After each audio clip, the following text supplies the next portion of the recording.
Have you ever felt like the world is closing in on you? Like no matter how hard you try, the noise of life, the endless demands, expectations, and chaos keeps pulling you in every direction. You wake up with thoughts racing, worries waiting like hungry beasts, and before you even take a deep breath, you're already lost in the whirlwind of the day. But what if I told you that peace has been within you all along? What if the world itself isn't what troubles you, but rather where you have been looking for peace? There is an ancient teaching, simple yet profound. Bring your mind inside your heart, and the world will not trouble you. But what does this truly mean? And more importantly, how do you live this truth, rather than just understand it?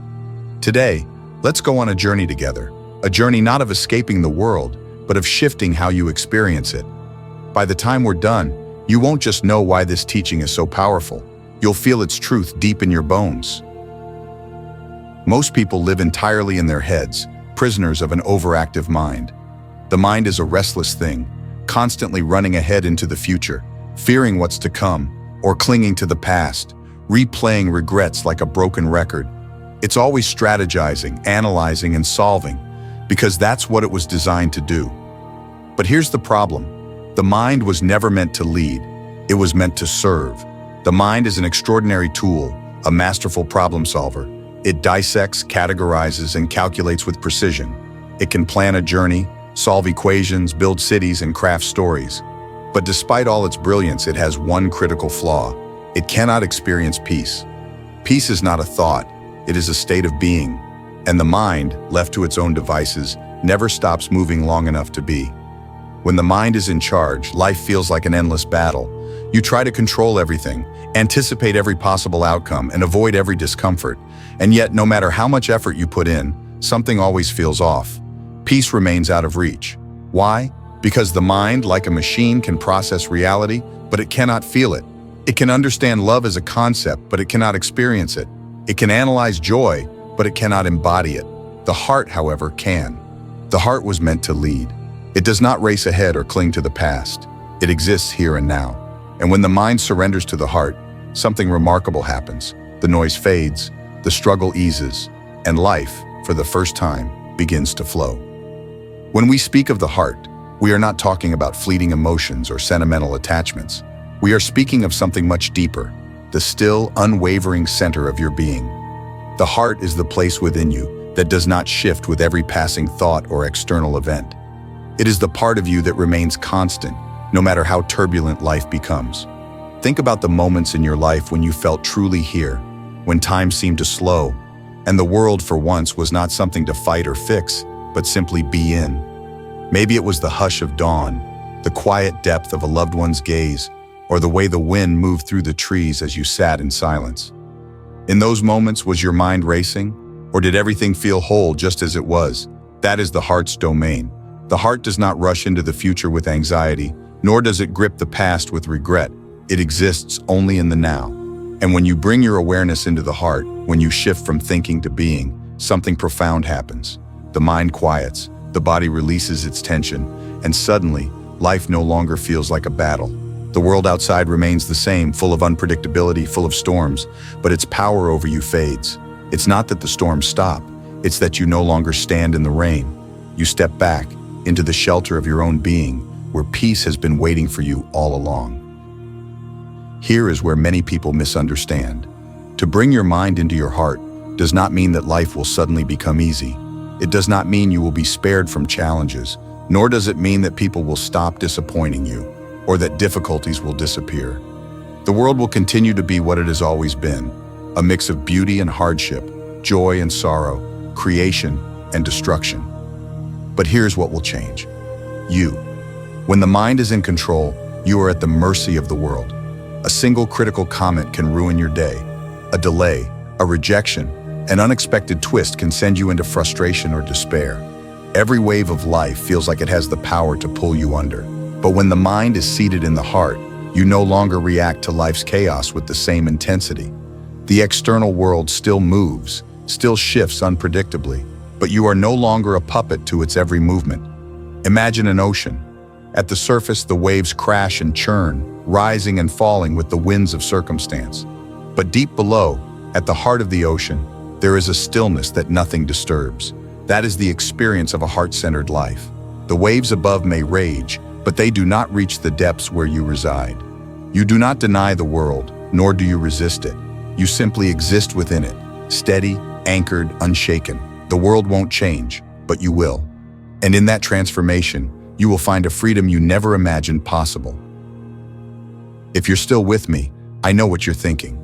This sounds beautiful, but how do I actually do it? Good. Because philosophy is useless unless it becomes lived wisdom. It is not enough to understand something intellectually. You must feel it, embody it. Let it reshape the way you move through the world. So let's make it practical. Right now, as you're watching this video, shift your awareness from your thoughts to your body. Notice your breath, not as an idea, but as a sensation. Feel the cool air moving through your nostrils, the rise and fall of your chest. For just a moment, stop thinking about your experience and start feeling it. This is where the heart lives. The heart does not communicate in logic or analysis. It speaks in presence. The mind is always lost in time, either running ahead into the future trying to control what hasn't happened yet, or sinking into the past, replaying old wounds and regrets. But the heart exists only in the now. If you want to bring your mind into your heart, you must first return to this moment. Each time you catch yourself lost in overthinking, gently guide yourself back. You don't have to fight your thoughts or push them away. Simply redirect your attention. Touch something physical, the chair beneath you, the fabric of your clothing, the warmth of your hands. Listen to the sounds around you. Feel the air on your skin.